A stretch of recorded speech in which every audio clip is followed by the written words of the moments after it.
Assalamualaikum warahmatullahi wabarakatuh. Alhamdulillah, salatu wassalamu ala rasulillah. Mabad kaum muslimin yang dirahmati Allah subhanahu wa ta'ala. Kita masih membahas tentang polemik ngaji berbayar kaum muslimin ya. Ngaji di hotel. Ada komentar-komentar yang kami rasa ya perlu untuk ditanggapi ya.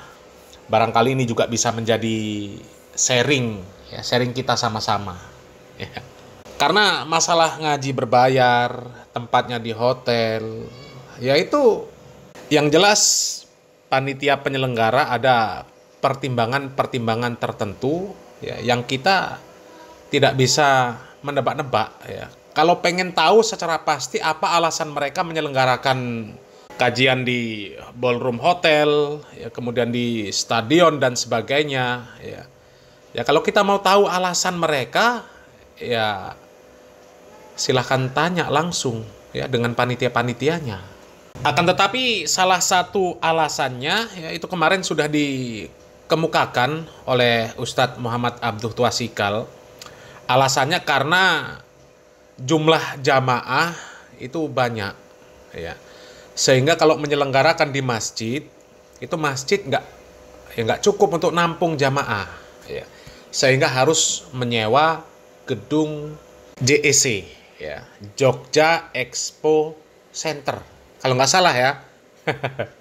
Dan kalau masalah urgensinya ya, seberapa penting kajian tersebut diselenggarakan ya, silahkan tanya sama panitia sekaligus orang yang mau datang ya. Seberapa penting itu bagi mereka kajian itu ya, karena kajian-kajian umum ada ya, kenapa kok masih ada juga yang mau datang ya kan seperti itu untuk masalah teknis lah ya. Untuk masalah teknis ya secara pasti silakan tanya kepada mereka ya. Kita membahas hal-hal yang umum saja yang bisa kita analisa ya, dan juga bisa kita analogikan ya.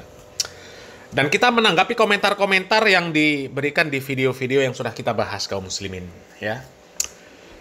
Yang pertama ini kaum muslimin ya, kita nggak menampilkan akunnya ya, biarlah yang penting pembahasannya ya. Ini membandingkan kajian berbayar dengan pondok pesantren sangat tidak apple to apple, qiyas ma'al farik. Kalau pondok pesantren berbayar itu ada akad tijarah di dalamnya ya, antara pihak guru dengan yayasan serta wali muridnya. Lantas bagaimana kalau semua berprinsip semua kajian berbayar ya, semua kajian berbayar saja, maka dakwah malah tidak akan tersampaikan semuanya dan bahkan malah menghilangkan keikhlasan si dai dalam menyampaikan dakwah. Bisa jadi dia akan lebih cenderung mengisi pada kajian-kajian berbayar saja, tapi tidak mau lagi ngisi kajian yang gratis. Allahul musta'an. Ini sudah realitas, Mas. Ya kalau ada ustadz yang seperti itu ya antum nggak usah undang. Ya. Kalau ada ustadz yang dia maunya dibayar, kalau nggak dibayar nggak mau datang, ya nggak usah diundang. Simple. Banyak kok ustadz yang nggak dibayar mau, ya banyak. Jadi ngapain pusing-pusing, ya kan? Ya kalau kemudian ada ustadz semuanya kok berbayar, ya sudah kita belajar di internet. Kalau semua berbayar dan kita nggak mampu, ya sudah belajar di internet gratis. Itu pun juga nggak gratis ya, beli kuota, nggak gratis lagi. Dan kemudian kenapa disebut nggak apple to apple? Ya, kan sebenarnya sama. Di pondok pesantren bayar karena di sana belajar dapat ilmu. Ya. Di kajian yang berbayar itu juga bayar karena dapat ilmu. Di pondok pesantren ada fasilitas khusus. Ya, kemudian di kajian yang berbayar tersebut ada juga fasilitas khusus. Dan itu bisa dipastikan, nggak mungkin sama dengan kajian yang terbuka untuk umum tidak ada fasilitas khusus. Ya dari mulai tempat saja. Ya, kalau di kajian umum, tempat nggak ada yang menjamin, ada yang nggak kebagian tempat di luar. Ya, di dalam masjid ada AC-nya, di luar nggak ada AC-nya. Ya, di teras nggak ada AC-nya. Ya, kalau teras nggak muat, di luar lagi mungkin. Ya kalau ada tenda, kalau nggak ada tenda, ya harus berpanas-panas. Ya kan? Ya. Belum lagi dengan kualitas sound system. Mungkin yang di dalam masjid, di luar masjid, dengan yang lebih jauh lagi, Ya, itu sudah berbeda. Konsentrasinya kurang. Sementara kalau di ballroom terkondisikan, jumlah jamaah dibatasi, nggak ada yang sampai di luar ballroom, ya, nggak ada yang sampai di luar stadion dan sebagainya. Kalau di pondok pesantren, hasil bayaran dari wali murid untuk membayar gaji guru, ya secara umum untuk operasional, ya, kemudian di kajian berbayar itu ya sama, ya, untuk menggaji gurunya, untuk operasional juga. Apa bedanya? Hah? Ya kan nggak ada bedanya. Dan ya sama-sama punya akad. Yang mau mondokkan anaknya harus bayar, ya. Yang ikut kajian juga harus bayar. Ya sama, akadnya sama, apa bedanya? Ya, kompensasinya juga sama. Sama. Ya, dapat ilmu, dapat fasilitas, ya. Kemudian dari bayaran tersebut ya untuk biaya operasional. Ya. Untuk gaji guru, untuk konsumsi ya, santrinya, ya, yang secara umum untuk operasional yang jelas. Kemudian bagaimana kalau semua berprinsip ya kajian harus bayar, ya, maka dakwah malah nggak akan tersampaikan semuanya. Ya sama, kalau pondok pesantren semuanya harus bayar, maka orang-orang yang nggak mampu nggak akan bisa mondokkan anaknya, nggak bisa mesantrenkan anaknya. Tapi kan realitanya nggak seperti itu. Ya. Ada yang menggratiskan, ada yang memberikan dispensasi, ya, ya seperti itu. Ya. Dan menggratiskan pun, ya menggratiskan, memberikan dispensasi, itu nggak serta-merta pengurus pondok pesantren ya sudah pasrah lah sedapatnya. Enggak, mereka bergerak lagi cari donasi. Bagaimana untuk menutup biaya operasional. Karena sebagian siswa nggak bayar. Sebagian diberikan keringanan. Ya. Bayarnya cuma 20%, 30%, 40%, 50% dari ketentuan yang sudah ditetapkan oleh pondok pesantren. Ya. Dan di video sebelumnya ya, kita kan sudah sampaikan ya sebenarnya kajian-kajian yang berbayar itu juga sebenarnya butuh biaya. Ya. Hanya saja ada muhsinin-muhsinin yang menanggung biayanya. Jadi yang tidak bayar itu nggak sadar ya, bahwa biaya itu sudah di-cover sama muhsinin. Ya, kalau nggak ada yang cover, ya terpaksa mau nggak mau ya bayar juga semua jamaah. Ya kan? Misal jamaah yang datang 100 orang, kemudian mendatangkan ustadz, kemudian untuk menyelenggarakan acara kajian tersebut butuh biaya 1 juta. Ya artinya satu orang ya bayar 10.000. Ya mau nggak mau bayar 10.000. Kalau nggak jalan ini, karena untuk operasional nggak ada. Ya, jadi bersyukur ada yang menutupi. Ya sama dengan pondok pesantren tadi. Ya, anak yang nggak mampu ya disekolahkan gratis, dipondokkan gratis. Tapi pondok pesantren mencari donasi untuk menutup operasional. Ya, karena anak tersebut ya harus dikasih konsumsi. Ya, kemudian kalau nggak punya buku ya dikasih buku. Yang jelas kebutuhan dia di pondok pesantren dijamin sama pondok pesantren. Ya, dan uang itu nggak jatuh dari langit. Pondok pesantren nyari muhsinin. Gitu loh. Ya. Itu. Ya. Kemudian kalau masalah kajian ya, antara berbayar dengan nggak berbayar, sebenarnya juga banyak yang nggak berbayar daripada yang bayar. Dan konsepnya juga sangat jauh berbeda. Ya. Konsepnya jauh berbeda, jamaah yang mau ikut juga jauh berbeda. Kalau kajian umum yang gratis ya, dilaksanakan pagi sampai sore, ya apalagi sampai 2 hari, 3 hari, itu kan nanti banyak yang mereka datang, misal hari Senin, Selasa, Rabu, ya. Mereka hari Senin datang, nanti Selasa nggak datang, ya. Rabu nggak datang. Tapi kalau konsepnya ya seperti di hotel harus bayar, ya, pembahasan yang ya penting, yang datang itu pasti orang yang menginginkan pembahasan itu secara utuh. Ya, sehingga dia nggak mungkin datang pagi, nanti sore pulang, besok nggak datang lagi, ya besoknya lagi nggak datang lagi, atau mungkin nanti sekarang datang, besok nggak datang, besoknya datang lagi, dia ketinggalan materi, itu loh. Ya. Jadi tetap berbeda, ya. Kajian umum yang nggak berbayar dengan kajian khusus yang berbayar, itu jelas berbeda. Ya. Biasanya memang kalau di kajian-kajian yang umum, ya terbuka untuk umum, gratis, di masjid, itu biasanya banyak yang mereka ya tidak konsentrasi, tidak diniatkan konsentrasi untuk menuntut ilmunya. Ada yang datang ya cuma pengen ketemu sama teman-teman, pengen ngobrol, ya. Atau niatnya juga awalnya ya nuntut ilmu, tapi sampai di tempat ya ketemu sama teman-teman, orang jauh dan sebagainya. Akhirnya nggak mendengarkan ustadznya menyampaikan materi. Ya cuma ngobrol. Dan itu banyak. Ya kita ya nggak bisa ingkari yang seperti itu. Itu terjadi. Tapi kalau orang yang dia rela mengeluarkan hartanya ya untuk menuntut ilmu, dia akan bersungguh-sungguh. Sama dengan anak yang di pondok pesantrenkan. Ya. Anak yang di pondok pesantrenkan ya bersungguh-sungguh cari ilmunya.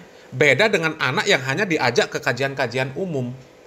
Ya, yang didapat juga beda, nggak sama dengan anak yang di pondok pesantren kan. Ya, kan seperti itu kaum muslimin ya. Kemudian ada lagi nih ya. Nah, pertanyaan utama, seberapa butuh sih untuk ngadain kajian di hotel?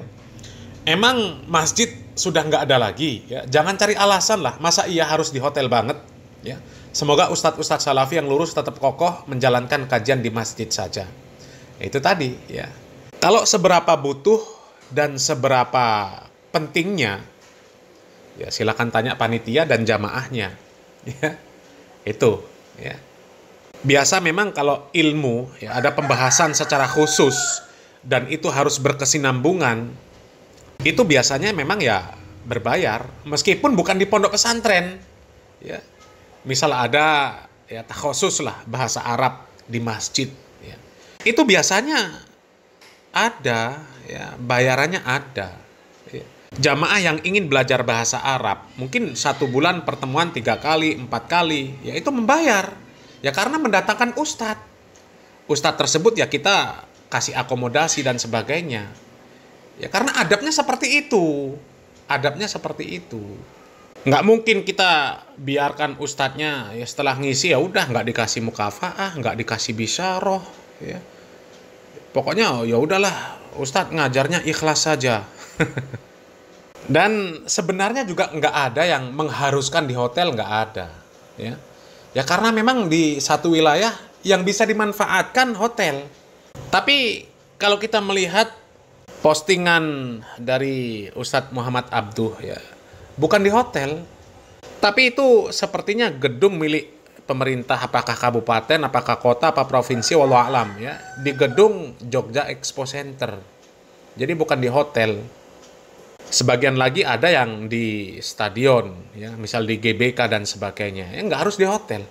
Dan salah satu biaya yang dikeluarkan adalah untuk menyewa tempatnya itu, bukan semata-mata untuk membayar ustadznya. Makanya di video sebelumnya ya kita sudah sampaikan ya, kalau ada ustadz yang dia diundang kalau nggak dibayar nggak mau, baru itu yang salah ya.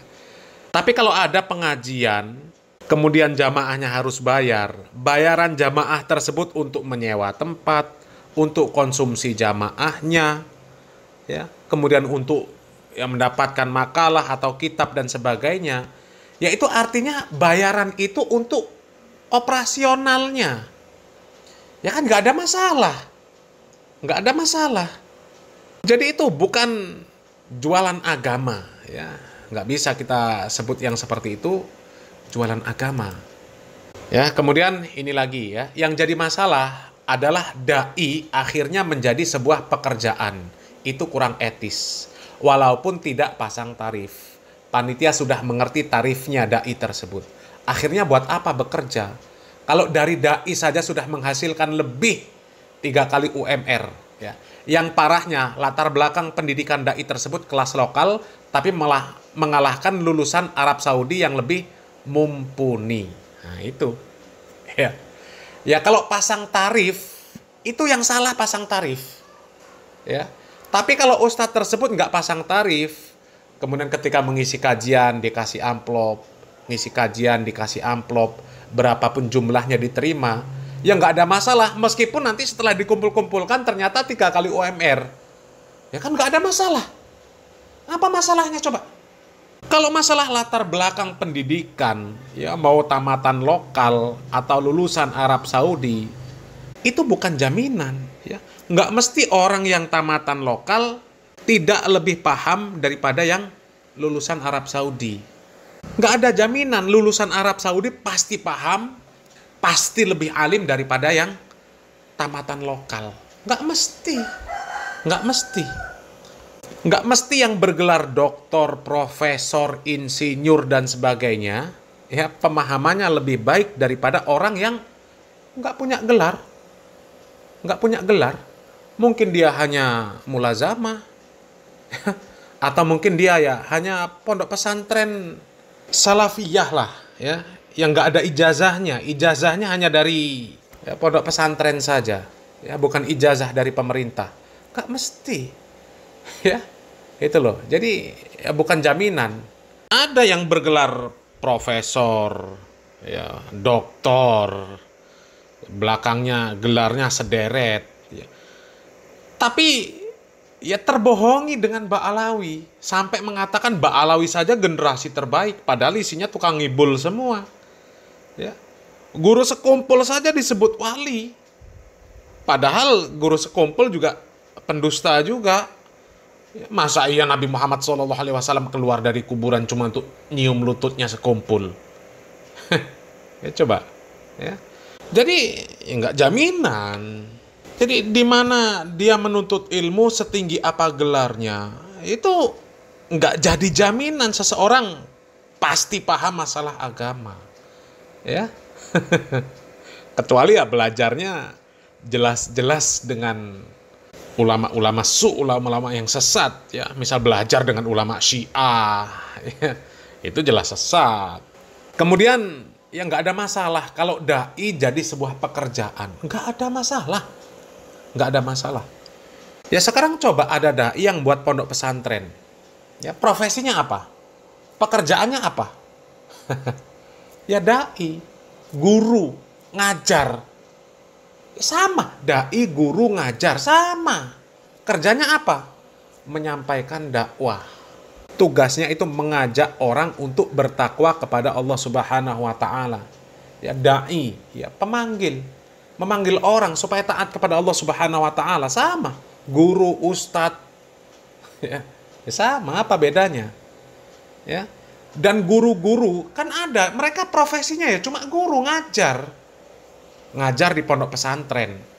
Gelarnya ustadz, dai juga. Profesinya apa? Dai juga.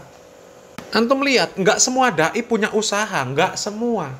Dan apa yang melatar belakangi mereka sehingga mereka nggak punya usaha? Ya macam-macam. Ada yang memang nggak punya modal, ada yang memang sebenarnya punya modal tapi usahanya ya jempalian. Usaha ini bangkrut, usaha itu bangkrut, usaha ini bangkrut, usaha itu bangkrut. Ya memang dia nggak ada rezeki di sana. Ya, ya sudah akhirnya ngajar saja, ngajar. Ya, qadarullah dipanggil sama jamaah, dibutuhkan ilmunya, ngisi kajian kesana kemari, dikasih amplop, ya nggak ada masalah terima amplop. Nggak ada masalah kan? Ya, beda lagi kalau, saya kalau nggak dikasih amplop nggak mau datang, nggak mau ngisi, nah itu beda lagi. Ya, kalau nerima nggak ada masalah sama sekali. Kemudian ini komentar yang terakhir lah ya kita bahas ya, karena kalau kita komentari semua ya nggak selesai banyak ya. Ini, selama anak ikut kajian sunnah nggak pernah tuh bayar, padahal asatidz kibar. Malah kadang dikasih hadiah kalau bisa jawab pertanyaan pas di akhir kajian. Ini biasanya Ustadz Syafiq Riza Basalam. Bahkan ikut daurah pun gratis. Ya. Apakah Pak Bajri penikmat khamar seperti halnya rokok? Wallahu a'lam. Ini apa hubungannya ya Pak Bajri? Ya karena yang mengkritik mungkin Pak Bajri ya. Ya itu tadi ya. Selama ini memang banyak yang dia ikut kajian nggak bayar, gratis. Tapi dia nggak ngerti, di balik pengajian yang gratis itu ada panitia kajian yang berjibaku, berusaha bagaimana kajian itu bisa terselenggara. Ya. Bagaimana untuk mencukupi biaya operasional acara kajian tersebut, acara daurah tersebut. Oh, ada biaya loh. Apa yang mungkin gratis mendatangkan ustadz dari jauh, apalagi sampai mendatangkan ulama dari Timur Tengah. Ada yang gratis, ya. Bahkan ya hampir semuanya gratis. Mendatangkan ulama dari Timur Tengah, ada yang gratis. Apakah dipikir nggak pakai biaya? Pakai biaya. Tapi ada muhsinin yang menanggung biaya tersebut. Ya. Dan seandainya nggak ada muhsinin, kemudian jamaah disuruh bayar, apakah nggak boleh? Ya boleh. Karena kalau jamaah nggak bayar, operasional nggak ada, biaya operasionalnya. Nggak mungkin mendatangkan narasumbernya. Ya, apakah lokal, apakah dari luar negeri, dari Timur Tengah, dan sebagainya. Ya kalau nggak ada biaya untuk operasional, ya kan nggak mungkin terselenggara. Ya, kalau nggak ada muhsinin, ya mau nggak mau. Ya, butuh biaya berapa, dikalkulasi, jumlah jamaah berapa. Ya sudah, ditentukan nominalnya, bayar sekian. Ya. Yang mau ikut monggo, nggak ikut juga nggak ada masalah. Yang mau nunggu videonya saja nanti diupload di media sosial Ustadz yang bersangkutan atau channel-channel tertentu, ya nggak ada masalah. Oh, saya nggak punya duit nih, ya saya nggak mau ikut, ya saya nunggu videonya saja lah, nggak ada masalah, ya nggak ada masalah. Jadi sekali lagi, ya, kajian itu lebih banyak yang tidak berbayar daripada yang berbayar. Ya, meskipun diisi oleh narasumber yang sama. Ya, misal kajian berbayar itu diisi sama Ustadz Khalid Basalamah, Ustadz Muhammad Abdu, Ustadz Syafiq Riza Basalamah, dan yang lainnya. Ya. Tapi kajian beliau-beliau yang gratis itu lebih banyak. Ya, lebih banyak. Dan kenapa ada kajian yang berbayar? Ya pasti ada kekhususan. Nggak mungkin sama dengan kajian-kajian yang gratis, nggak mungkin sama.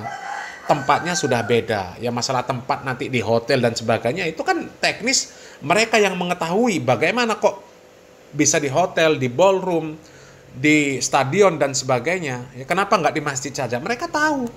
Ya pertimbangannya apa? Mereka yang paham. Ya. Hanya saja kaum muslimin memang, ya kami pribadi juga ada ketidaksetujuan ya ketika konsep-konsep kajian yang ada di hotel, yang ada di gedung ya semacam JEC misalnya kan. Ya, itu konsepnya bukan seperti kajian lagi, tapi sudah seperti ya yang banyak dibahas lah ya, seperti teatrikal ya. Ada lampu yang gemerlap ya, yang jamaahnya gelap, kemudian tempat ustadznya pakai lampu sorot, ada kelap-kelip dan sebagainya. Itu kami kurang setuju dengan konsep-konsep yang seperti itu. Ya kalau memang kajian ya sudah, ya nggak usah di konsep harus dengan view yang bagus dan sebagainya. Ya cukup dengan ya para narasumber di meja yang ada di depan, jamaah semuanya duduk di kursi yang sudah disediakan, lampunya ya terang benderang semuanya sama. Dan kemudian lagi ya ada yang ketidaksetujuan kami ketika ada kajian yang kemudian didukung dengan ya lembaga perbankan ya. Itu kami kurang setuju ya. Kenapa? Ya karena dikhawatirkan ya lembaga perbankan tersebut ya bukan lembaga perbankan yang benar-benar syariah. Karena lembaga perbankan yang berlabel syariah ya, yang ada di negeri kita ini ya sepertinya belum ada yang syariah ya bungkusnya saja syariah. Jadi kekurang setujuan kami ya dikhawatirkan ya, kami khawatir itu bukan benar-benar syariah ya. Tapi kalau memang itu benar-benar syariah ya nggak ada masalah ya. Itu ketidaksepakatan kami ya. Jadi keberatan kami di 2 poin itu ya. Konsep kajiannya tidak seperti kajian, malah justru lebih seperti teatrikal atau seperti panggung hiburan dengan lighting yang gemerlap dan sebagainya ya, kemudian didukung dengan lembaga perbankan. Itu yang kami tidak setuju ya. Kalau yang lain nggak ada masalah, bayar ya nggak ada masalah karena memang sesuai dengan kompensasi yang didapatkan oleh jamaah. Ya, kompensasinya ada tempat yang nyaman, ya kemudian yang nggak bising, nggak terganggu dengan gangguan-gangguan dari luar, ya kemudian mendapatkan konsumsi, kemudian mendapatkan makalah, kitab dan sebagainya, ya maka itu nggak ada masalah. Ya karena memang kalau di kajian-kajian umum yang katakan ngomong gratis, ya itu nggak mendapatkan fasilitas yang seperti itu, ya. Mudah-mudahan bermanfaat kaum muslimin ya. Itu sebatas kita saling sharing saja kaum muslimin ya, supaya kita open mind lah. Kita nggak jumut ya.